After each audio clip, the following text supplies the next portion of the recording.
कौन कौन भगवान से प्यार करता है? सब उठा देंगे हाथ ना।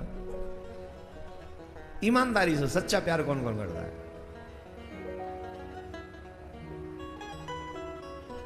हमारी प्रॉब्लम जानते हो क्या है? हम कृष्ण को मानते हैं, कृष्ण की नहीं मानते। हम राम को मानते हैं पर राम की नहीं मानते। हम भागवत सुनते हैं पर भागवत की नहीं सुनते। हम रामायण को सुनते हैं पर रामायण की नहीं सुनते।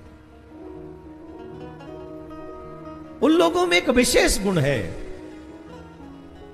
वो अपने खुदा को मानते हैं और खुदा की मानते हैं। आपका प्रेम तभी सार्थक होगा जब आप कृष्ण को मानो और कृष्ण की मानो।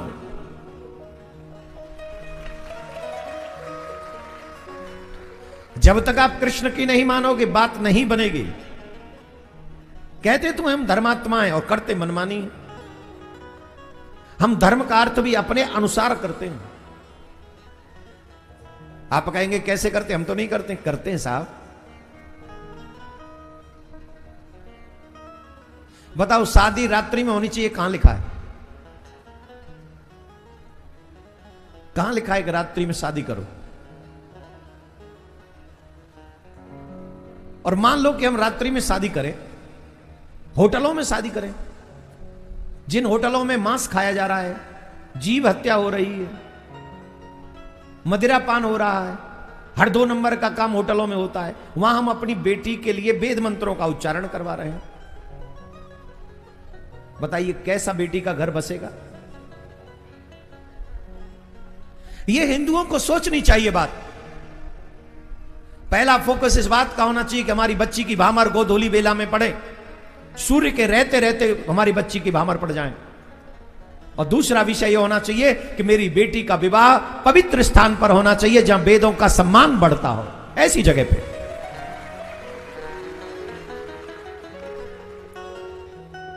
शास्त्रों में किस समय क्या करना चाहिए सब स्पष्ट है। सुबह का समय जो है वो देवताओं का है, दोपहर का जो समय है वो पितरों का है, शाम का समय फिर देवताओं का है, और रात्रि का जो समय वो राक्षसों का है।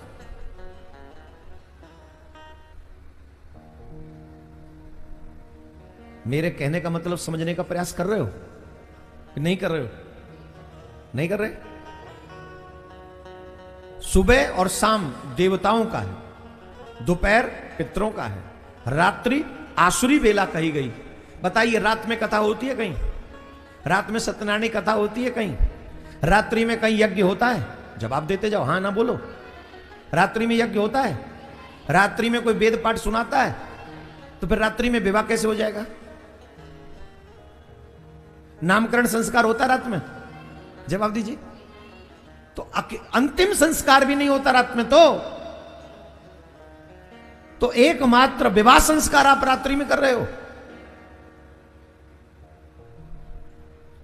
मेरी बात को सिर्फ शिक्षा की दृष्टि से सुनना। मैं आपके ऊपर कोई प्रश्न चिन्ह नहीं लगा रहा हूं, लेकिन जिस बेटी के विवाह में 15-20 करोड़ रुपए आप खर्च कर रहे हो, उस बेटी का घर 15-20 महीने भी ना चले, उसके जिम्मेदार बच्चे नहीं, हमारी अज्ञानता है। शराबियों को बुला लेंगे, आ जाओ भाई साहब, बेटी की शादी है। आ गई शराबी। और सर आज मेरे यार की शादी है, खुद 75 साल का बुढ़ा नाती की शादी में आया, आज मेरे यार की शादी। यार है तेरा, और नशे की आदत में गया। खुश रहो, दीर्घायु, खूब फले फूल। अरे तू ही ना फल लो फूल लो, तेरा आशीर्वाद कहां थे फलेगा फूलेगा? तू खुद ही फैले बैठे हो, तुम खुद ही फैले बैठे हो, आशीर्वाद फलेगा तुम्हारा? हर अच्छे मां बाप को ईमानदारी से घोषणा कर देनी चाहिए कि मेरी बेटी के विवाह में कोई शराबी नहीं आएगा। अरे तुम्हें शादी के बाद दे दो ना रिसेप्शन, तुम्हें पिलाना खिलाना कुछ करना है तो बाद में मरो, कौन रोक रहा? कितना सुंदर सौभाग्य वाला दिन होता है विवाह। उसमें शराबी आ रहे हैं, मांसाहारी आ रहे हैं, उसमें अटोरी आ रहे हैं, सटोरी आ रहे हैं। अरे राम राम राम। रात्रि में विवाह करवा रहे हो, जहाँ जुआलय होता है, शराबालय होता है, वैश्यालय होता है, होटलों में, वहां जाके तुम जो है अपनी बेटी का विवाह करवा रहे हो, वहां वेद मंत्रों का उच्चारण करवा रहे हो, रात्रि में अग्नि प्रज्वलित करवा रहे हो। कैसे बच्चों का विवाह अच्छे से हो जाएगा? हमको बताइए कोई। आइए शास्त्रज्ञ आप लोग अगर हैं तो। बाजा बजाए 2 घंटा, डीजे बजाए 5 घंटा, और पंडित जी से कहे पंडित जी थोड़ी जल्दी करो, डीजे वाले पे करवा ले ब्याह, पंडित जी की जरूरत कहां है? देखो, आपसे हाथ जोड़ के हम प्रार्थना, हमारा कोई विषय, हम तो विवाह करवाते नहीं, हम तो आज तक को ब्याह करवाया नहीं और न करवा में। पर एक सच तो यही है, बच्ची का विवाह, बेटे का विवाह इतनी अच्छी शुद्धता पवित्रता से, फेरे तो कम से कम घर में ही पड़ने चाहिए, घर के आंगन में फेरे पड़े। जिस घर के आंगन में वो खेली है, बड़ी हुई है बच्ची, उसी घर के आंगन में फेरे पड़ने चाहिए। अगर वो संभव न हो पाए तो किसी तीर्थ में जाके विवाह करो, होटल में नहीं, किसी मंदिर में करो, वृंदावन में करो, बरसाने में करो, हरिद्वार में करो, काशी में करो, कहीं ऐसी अच्छी जगह ले जाओ। अगर पैसा ही है तो ऐसी व्यवस्थाएं बनवा दो कि उस तीर्थ स्थान का भी आशीर्वाद तुम्हारे बच्चों को मिल जाए कि भैया खुश रहो, आनंद करो।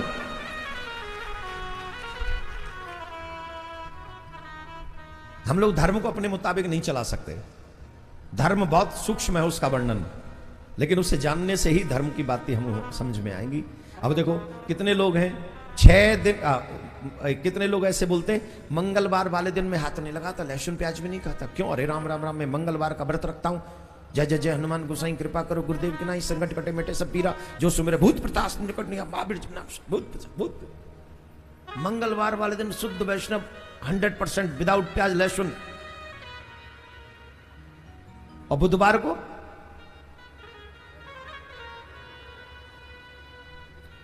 को साक्षात मारीच का अगला बेटा यही है।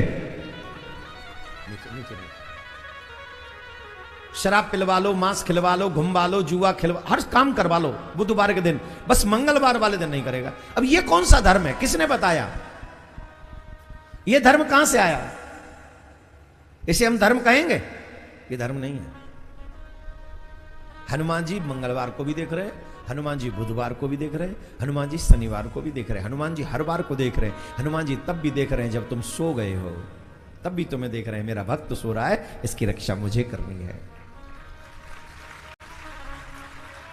किसी भी समय, किसी भी दिन ऐसी स्थिति मत बनाओ कि हनुमान जी तुम्हें देखें तो तुम पे संकोच आ जाए कि ये मेरा भक्त है। राम जी तुम्हें देखे तो ये मेरा भक्त है। उन्हें लज्जा नहीं आनी चाहिए तुम्हारे ऊपर, इसलिए अच्छे बनो, यही धर्म सिखाता है। अगर भगवान के भक्त हो तो इस बात को सीखो। बताइए भगवान का प्रादुर्भाव किसके लिए हुआ? हम लोग, आज मैं उस जगह गया था जहां पे दानवीर शीश के दानी ने, सुबह मैं गया वहां, तुम्हें बिना बताए गया।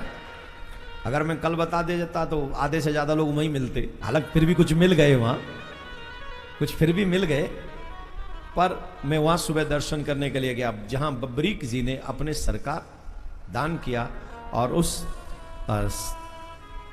पीपल के वृक्ष का भी दर्शन किया, जिस पीपल के वृक्ष के पत्तों को बब्बरीक जी ने एक ही बाण से छेद के ठाकुर जी के चरण तक, क्योंकि ठाकुर जी, हमारे ठाकुर जी बड़े वैसे हैं ना, टेढ़े, एक पीपल के पत्ते को पैर के नीचे रख लिया था, वो बाण वहां भी पहुंच गया था।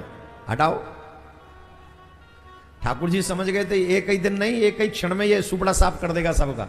तो कुछ लोग तो लास्ट में, जैसे होता है ना फाइनल होगा, सेमीफाइनल, फाइनल, तो कुछ लोग तो लास्ट तक आएंगे, और ये एक ही दिन में खत्म कर देगा तो कुछ तो रह जाएंगे। तो उन्होंने कहा भाई तू एक काम कर, यहीं रहने दे।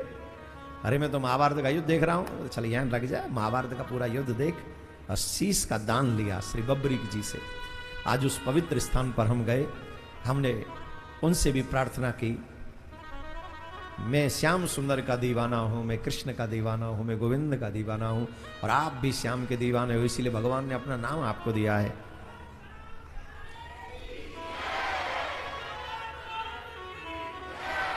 तो हमने कहा हमारे ऊपर ऐसी कृपा करो कि हम भारत के लिए, सनातन धर्म के लिए, अपने सनातनियों के लिए जो कार्य कर रहे हैं उसमें हमें भी सामर्थ्य प्रदान करो। अब तो सर्व सामर्थ्यवान हो, हम उनसे मांग क्या है। अब जितने भी श्याम प्यारे के दीवाने हैं ना, उन सब की जिम्मेदारी बनती है कि खाटू श्याम बाबा की नाक का सवाल है। अब हम सबको एक साथ खड़े होकर, एक स्वर में खड़े होकर अपने धर्म की रक्षा के लिए, अपने स्वार्थ, अपनी मैं, अपना ईगो सब छोड़कर ऐसा कार्य करें जिससे हमारे कन्हैया का भी कार्य सिद्ध हो और खाटू श्याम बाबा भी कहें कि मेरे भक्त आज भी इस कार्य में लगे हुए हैं। बोलो राधे राधे।